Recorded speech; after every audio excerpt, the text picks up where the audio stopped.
Fala, Lucas do Bando, fala, Fiel. Desculpa a demora aí, pessoal. Não consigo gravar o vídeo antes, né? Mas só para passar a régua aí nesse Velo Clube Zero Corinthians 1, assistir a coletiva do Dorival Júnior, né? Tem algumas notícias importantes aí pro decorrer da sequência do Coringão, né, rapaziada? Da semana do Coringão, né? Primeiro, antes da coletiva do Dorival, o Corinthians de forma oficial, né? Passou aí no Instagram, o Corinthians informa, né? Geralmente é cagada, né? Mas veio uma informação, não sei se ruim, né? Interessante, né? Mas o João Pedro aí foi negociado com o Torino da Itália, né? Ele vai por empréstimo, né? Por 1,5 milhões de euros. E aí, se ele jogar 10 jogos, né? Acho que é isso, né? Por mais de 45 minutos, o Torino é obrigado a pagar mais 4,5 milhões de euros, né? Lá em junho. E o Coringão, dando tudo certo isso aí, tem 12% de uma futura venda, né? Dorival foi questionado, disse que é uma oportunidade boa para a carreira do João Pedro, né? Enfim, confirmou basicamente a saída dele. Os números, tá, pessoal? Cara, o valor para zagueiro usualmente é mais barato mesmo, né? O João Pedro é um zagueiro alto, rápido, jovem, né? Talvez ele possa crescer. Olha, eu vou falar para vocês que dos últimos zagueiros do Corinthians, né? Que foram saindo na base, até alguns que não viraram porra nenhuma, né, tipo o Raul Gustavo ou o próprio João Vitor. O Raul Gustavo, para quem não se lembra, ele começou bem no Corinthians, né? Um zagueiro canhoto, rápido, né? Depois que ele foi se perdendo, né? Mas ele era um zagueiro promissor. O João Vitor nem se fala, né? A torcida gostava muito do João Vitor, né? E ainda você teve também ali a saída do Robert Renan, né? Que também era muito promissor, está no Vasco da Gama, né? O próprio Murilo, né? Que está jogando muito na Premier League. E desses todos, eu acho que o João Pedro talvez fosse o mais normal, né? Ou menos promissor. Enfim, de repente, talvez tenha até a carreira mais consolidada na Europa, né?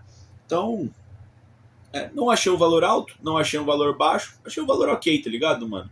Enfim, o Corinthians quer fazer uma grana aí, vai vender o João Pedro aí pra ver se consegue destravar, imagino eu, tá?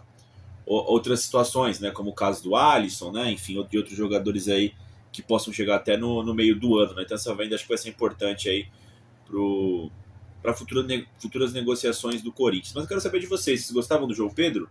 Não gostavam? Achava que ele deveria ficar? Achava que ele deveria sair? Achou uma venda justa? Achou vendeu por pouco? Quero saber de vocês aí nos comentários. Só para fechar, eu gostava do João Pedro, tá? Não achava ele tão ruim, não. Durante determinado momento, para mim, a zaga titular era João Pedro e Gustavo Henrique, tá? Eu prefiro o João Pedro, preferiria, né? O João Pedro do que o Ramalho, por exemplo. Mas assim, questão do que eu gosto de futebol, tá, pessoal? Coletiva. Sobre o jogo, o Dorival Júnior, acho que ele fez uma leitura correta do que foi a partida, né? Foi uma partida dura, difícil, né? O Corinthians com um time diferenciado aí, visando a continuidade de 2026, né, pessoal? Mas acho que o Corinthians mereceu a vitória. Concordo com ele, tá? Não foi uma partida boa, foi uma partida bastante ruim de assistir, mas se tinha que ter um vencedor, foi o Coringão, tá? O Coringão batalhou ali e conseguiu vencer a partida. Acho que foi justa a análise do Dorival quanto ao jogo, tá? Ele foi aqui não tá na ordem das perguntas que aconteceram na coletiva, tá? Mas tá na ordem que eu tô encaixando aqui para linkar os temas, né? Ele foi perguntado sobre o que ele tem achado do planejamento do Corinthians para 26. Eu tô pensando em fazer um vídeo amanhã, inclusive, falando sobre isso de forma mais detalhada, tá? Mas ele disse que poderia ser melhor, obviamente, porque poderia ter vencido mais jogos, mas ele considera satisfatória, tá? O Dorival sempre bate nessa tecla, né? De que o Corinthians tem um elenco enxuto, né? Teve pouco tempo para treinar, o que é verdade tudo isso, né, pessoal? Enfim, tá se desdobrando em várias competições, o foco literalmente é a Supercopa, e ele considera satisfatório, né? O Corinthians atualmente é o quarto colocado no Campeonato Paulista. Se acabasse hoje o campeonato, ele estaria classificado para as quartas de final. Acredito eu que o planejamento está ok, visando a Supercopa, que é o plano institucional do Corinthians para esse primeiro semestre, né? Então, assim, eu também considero satisfatório, tá? Eu vou fazer um vídeo amanhã, ou daqui a pouco para soltar amanhã, falando um pouco mais sobre isso, tá? Que eu tenho algumas coisas a dizer sobre planejamento. Eu fui bastante crítico no final do ano passado sobre qual planejamento o Corinthians ia tomar em 26 e eu pelo menos estou vendo algum tipo de planejamento, né? Mas eu também quero saber de vocês. Vocês acham que é satisfatório, que é bom, que é ruim, que deveria fazer mais? O que vocês estão achando, tá? O Dorival Júnior foi questionado sobre o José Martinez, né? Porque surgiu notícias, inclusive do Marcelo Paes, né? De que, acho que eu falei em algum vídeo aqui, eu acho, né? mas ele deu entrevista na Rádio Bandeirantes lá falando que o Martínez está preso na Venezuela porque ele precisa emitir o passaporte físico, né? Na qual o Martínez, ele acabou os papéis lá, sabe, as páginas, para ele poder dar carimbada, né? E aí tá demorando essa questão na Venezuela, né? Que a Venezuela parou tudo lá depois que o Maduro foi raptado, capturado, preso, sei lá, pelos Estados Unidos, né? E aí tá um caos lá, por isso o Martínez está preso. Aí a Bianca Molina até perguntou, achei uma boa pergunta, né? Se isso é uma questão jurídica, né? Que no caso o Martínez não tem muita culpa, por que o Dorival tá puto? O Dorival deu uma explicada, ele falou que ele tá puto porque isso deveria ter sido resolvido de maneira interna, né? O que será que ele quis dizer com isso? Será que não era para ter vazado essa informação? Ou teve muito disse que me disse, né? Ou talvez o Corinthians poderia ter resolvido isso antes, no caso mandado o Martínez, sei lá, ano passado para resolver essa porra aí, não agora com o caso do Maduro, porque já faz um tempinho, né, que a Venezuela tá com um probleminha já lá, né, mano? Não é de agora, faz alguns meses, né? Não sei, pelo menos pra mim não ficou claro o que o Dorival quis dizer com resolver, ou deveria ter sido resolvido de maneira interna. O que vocês acham aí? Eu fiquei curioso, tá, pessoal? Confesso que essa pergunta poderia ter sido mais bem elaborada depois, tá? A galera não bateu muito nisso. Até porque o Dorival parecia meio puto na coletiva, tá ligado? Parece que ele tava cansado, tipo, vai logo aí, porra, quero ir embora dessa cidade, tá ligado, mano? Enfim, Memphis Depay, ele garantiu que o Memphis vai estar contra o... Garantiu não, né? Mas ele disse que é muito provável que o Memphis esteja contra o Bahia. Acho que a nossa leitura estava correta, né, gente? De que o Memphis seria preparado contra o Bahia para estar 100% ou o mais próximo disso para pegar o Flamengo na Supercopa, né? Tem rolado muitas informações sobre o Memphis Depay. A gente sabe que muitas delas não são verdadeiras, né? Com essa passagem do Memphis aqui no Brasil, é muito burburinho, né? O Memphis tirou o arroba do Corinthians lá da rede social dele, depois voltou, não sei se voltou agora, mas enfim, tá essa frescurada aí, né? Tem gente falando que ele não vai ficar na metade do ano, depois da Copa do Mundo. Tem a questão do Marcelo Paes, de que ele já disse, né? Que vai ter sim um tratamento especial para jogadores que são craques como o Memphis Depay, para tentar se readequar ali, tentar adequar, né, na folha salarial, que tá havendo um ajuste, né, na folha do Corinthians, é só você ver as saídas e entradas, né? Enfim, mas acho que isso é tema para depois, tá, pessoal? Para a gente discutir quando chegar a Copa do Mundo efetivamente, tá? E quando tiver realmente acabando o contrato do Memphis. A verdade é que o Memphis vai estar disponível para pegar eu acho, tá? Vai estar disponível para pegar o Bahia no meio de semana e com certeza acho que ele vai estar em campo contra o Flamengo na Supercopa, tá, pessoal?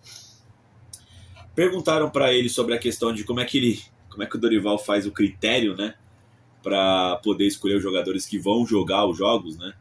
E aí ele falou, mano, que os critérios são evitar lesão, enfim, tem toda a parte fisiológica lá, né? E de fato tá parecendo bastante isso, né? É sobrevivência no campeonato, nesse primeiro semestre, né, pessoal? Primeiro semestre não, mas diria que nessas primeiros meses, esses primeiros 2 meses aí, que uma batida absurda, né? O Corinthians já começou pegando, pô, depois da ponte, 3 times de Série A, né? 2 clássicos, né?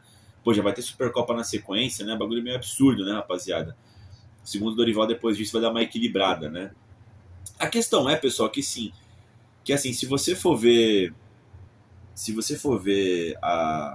o calendário do Corinthians, está bem fácil de você projetar, até pelo que o Dorival fala, né, a diretoria do Corinthians, né? Tipo, você tinha a Ponte Preta e dava para ir com o time máximo de força possível, né? Porque tinha alguns desfalques no começo do ano. Aí ele teve que sacrificar um dos 3 jogos contra os times de Série A, tomou um cacete do Bragantino. Acho que foi acertado pensando nos clássicos que são mais importantes, né? O São Paulo, o Itaquera, e depois, 5 dias depois do São Paulo, o Santos, né? Na Vila Belmiro. Então, daria para repetir o time, né? Aí ele vai e poupa o time contra o Velo Clube, pensando na estreia do Bahia, que eu acho que não sei se ele vai com um time totalmente misto, nem totalmente titular, mas depois visando que ele vai com força total para pegar o Flamengo. Depois do Flamengo, no meio de semana, tem o Capibariano. Certeza que ele vai com o time reserva, porque no outro fim de semana tem o Palmeiras, tá ligado? Pelo Paulistão.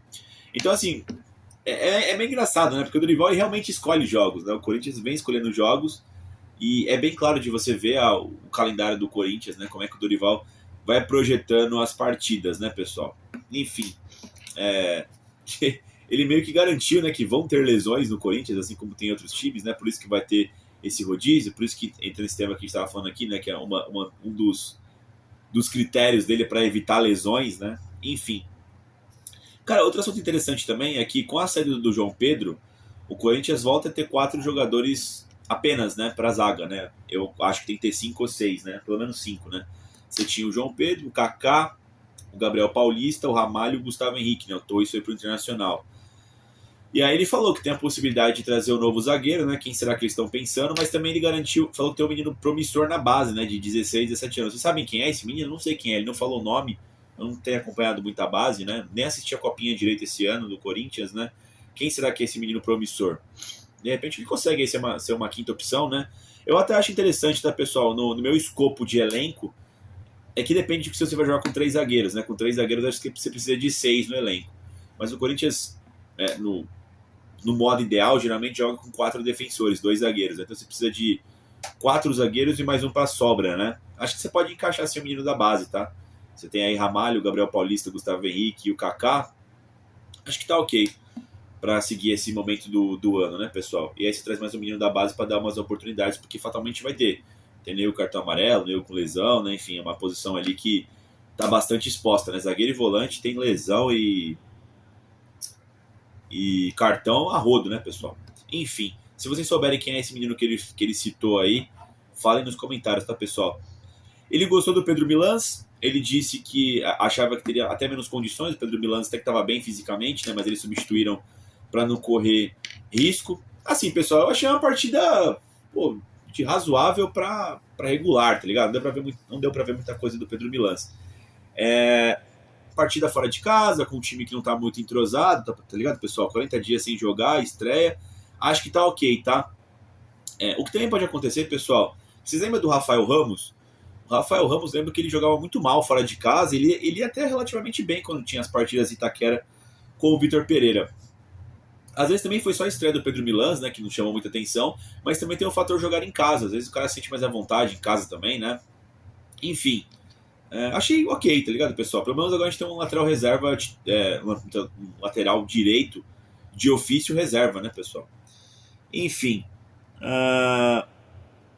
Foco, o que eu escrevi aqui? Entendi nada. Mas, enfim, acho que essas são as notícias, pessoal. Esses são os assuntos aí. Foco domingo, né? Esse é o planejamento. Tá óbvio, né? Que o foco vai ser a Supercopa contra o Flamengo nesse próximo final de semana, tá, pessoal? A gente tem o Bahia agora na quarta-feira, na Vila Belmiro, estreia do Brasileirão, e depois foco total na final da Supercopa. Acho que é isso que eu tenho para falar dessa coletiva do Dorival, tá, pessoal? Passando esse check-up final aí de Velo Clube 0, Corinthians 1. Faltou alguma coisa aqui que vocês queriam comentar? Digam aí nos comentários. E dito isso, vai Corinthians, né?